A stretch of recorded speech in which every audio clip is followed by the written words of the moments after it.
మనలో చాలా మంది స్నేహితులు చెప్పిన మాట, బంధువులు చెప్పిన మాట, ఇంకా ఇతరులు చెప్పిన మాట, అనేక మంది మాట వింటాం.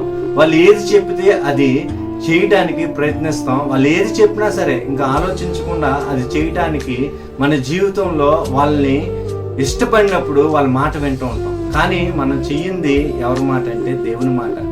దేవుడు అయిన యేసు ప్రభు వారు పేతురు దగ్గరికి వచ్చినప్పుడు అది చేపలు పట్టే టైం కాకపోయినా ఆయన యేసు ప్రభు వారు మీరు వెళ్ళి ఆ డోనును లోతుకి తీసుకెళ్ళి వల వేయండి అన్నప్పుడు పేతురు గారు చెప్పిన మాట ఏంటంటే, అయినను నీ మాట చప్పున మేము వలలు వేస్తున్నాము అన్నారు.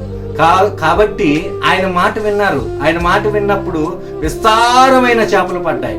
నీ జీవితంలో, నా జీవితంలో యేసు ప్రభు వారు మాట విన్నప్పుడు మన జీవితం కూడా దీవింపబడుతుంది. అది ఏ సందర్భం అయినప్పటికీ కూడా యేసు ప్రభు వారు చెప్పిన మాట, దేవుడు చెప్పిన మాట ఖచ్చితంగా నీ జీవితంలో నమ్మగలిగితే, వినగలిగితే నువ్వు అద్భుత కార్యాలు చూస్తావు. ఆమేన్.